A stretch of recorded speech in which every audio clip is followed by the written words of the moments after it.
Shalom, shalom. My name is Barney de Klerk. I'm making this video to talk about the prophet portion associated with the Torah portion, Tzaf. The prophet portion is from Malachi chapter 3, all of chapter 3. If you're reading a Bible translation that's based on the Hebrew scriptures, if your Bible translation is based on the Septuagint, the Greek scriptures, the Greek translation of the scriptures, then you'll find that this is Malachi 3 and 4. The difference is in the Greek scriptures, Malachi 3 has only 18 verses, and where in the Hebrew scriptures, where Malachi 3 verse 19 starts, the Septuagint started Malachi 4 verse 1. So don't panic if you see a difference, and if the verses I'm talking about is not occurring in your text. It is basically based on the translation on which your translation that you read is based. In Malachi 3 verses 1 to 18 is the same. Malachi 3 verse 3. In Malachi 3 verse 3, the Messiah is said that he will be like the refiner's fire refining silver. And he will refine the Levites, the tribe of Levi. It includes the priests, the Cohens, and the Levites. And then in Malachi 3 verse 19, which can be Malachi 4 verse 1 in your translation, it says that the day is coming and it's burning like a furnace. It's burning like the refiner's furnace in which he is refining his silver. The day is coming, it burns like a furnace to clean the Levites and the priests, and after this, the offerings, the sacrifices of Judah and Jerusalem will be pleasing to Adonai. That talks about Yeshua repairing the sacrificial system, and this links to the Torah portion that deals with the sacrificial system. It also links to last week's prophet's portion from Ezekiel 45 and 46, in which the prince, which refers to Yeshua, is bringing sacrifices in the restored temple. Please read that as well, Ezekiel 45 and 46, for background for Malachi chapter 3, and depending on your Bible translation, chapter 3 and 4. Okay, in between Malachi chapter 3 verse 19 and 3 verse 3, we have Malachi 3 verse 6. And in Malachi 3 verse 6, we read that Adonai doesn't change. He's eternally the same. The people Israel will not be consumed. He said so. Once again, I want to caution you, beware of false teachings of replacement theology who claims that Adonai is not true to this promise that he replaced Israel with the church. I want to say, if you serve such a fickle God who changes his mind, then, dear church, when do you think he's going to change his mind about you again and choose somebody else? No, that's not the case. Adonai is constant. He's the eternal constant. He is true to his word. His people will not be consumed. He remains loyal. Even when Israel is not loyal, it's his nature to be true to his word. He stays with Israel. The replacement theology is devoid of truth. Then I want to point your attention to a promise in Malachi 3 verse 20. So that would be Malachi 4 verse 18 if you have a translation based on the Greek, on the Septuagint. It refers to those people who revere his name. The Son of Righteousness will rise upon them with healing in his wings. And Israel will jump and dance with joy and then trample their enemies into ashes underfoot. Now, first of all, I want to say the healing in his wings, but it refers to the tassels on his robe, the tzitzit on his robe, and we read in the Brit Hadashah, the New Testament, that the woman who suffered from blood flow for, 12, 18 years, I don't remember at the moment, but either way, She believed the scriptures literally, like we should, and she reached out and touched the tassels on Yeshua's robe, and she was healed. And it's one of the signs that prove that Yeshua is Mashiach.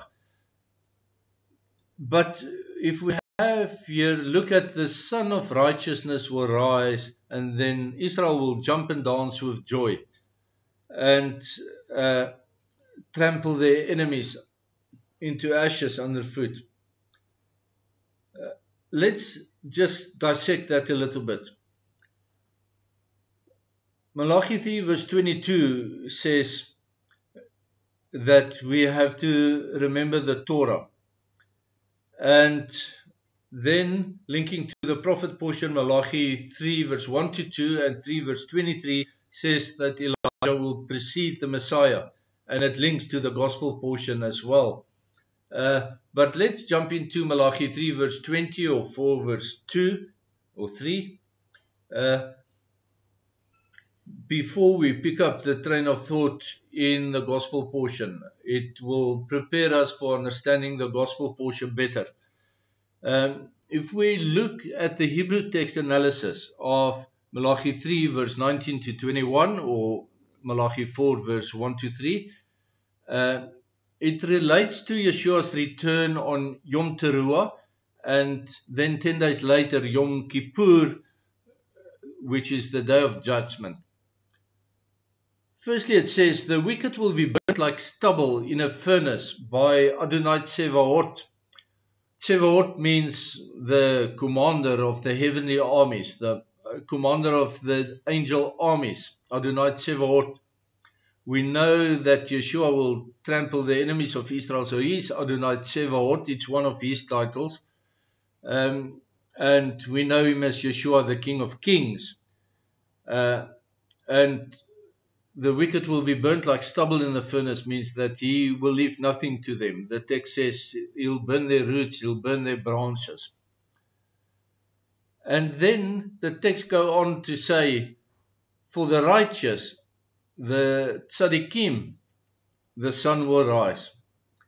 First of all, I want to point out the righteous, the tzaddikim, we know it in the Hebrew, in the Brit Hadashah, the New Testament, as the Sadducees. Now, immediately I know when I say Sadducees, you filled with a negative perception. The negative perception comes from the house of Annas, who he was the 64th high priest, and he was corrupt, and he was appointed by the Roman governor at the time. And he corrupted the faith, saying there's no life after death, because he wanted to avoid the consequences of his corrupt life on earth. And so you can continue your corruption if you believe there's no risk or no accountability for it in the afterlife. It's not true, it's a false teaching, but not all the Sadducees was like that. Yeshua himself actually comes from a line of Sadducees as well, through his grandparents. His mother Miriam's his mother Miriam's grandfather was a high priest. So the righteous, the tzaddikim, the sun will rise for them.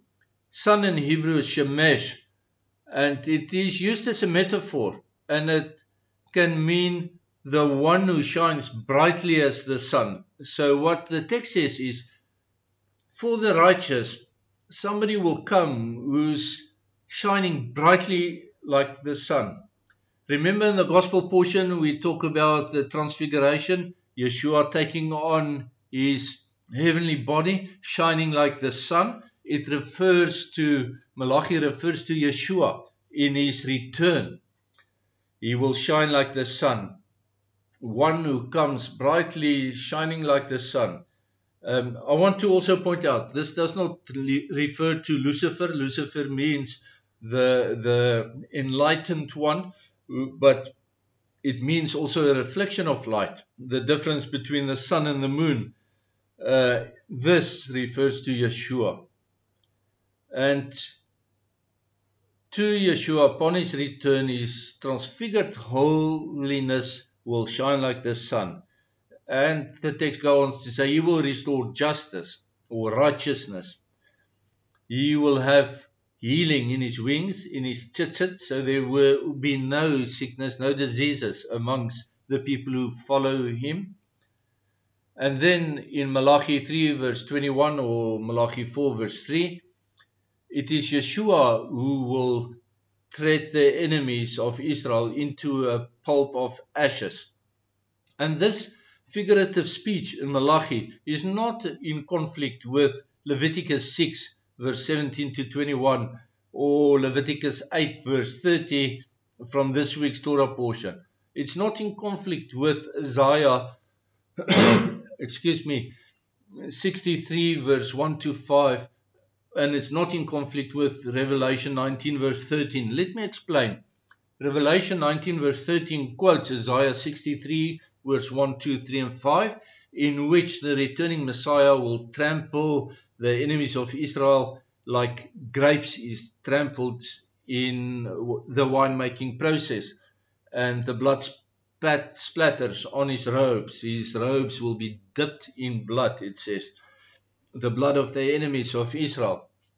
And this links to the Torah portion, Leviticus 6 verse 17, 18, 19, 20 and 21, where we read about sprinkling of blood on in Leviticus 6, it's accidental sprinkling of blood onto the robes of the priest who brings the sin offering. And I'll talk more about that in the prophet portion, in the Torah portion.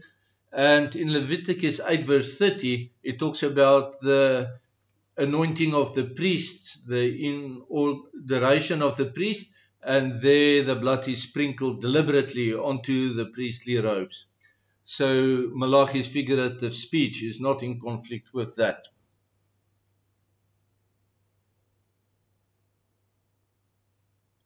And that's all I'm going to say about Malachi.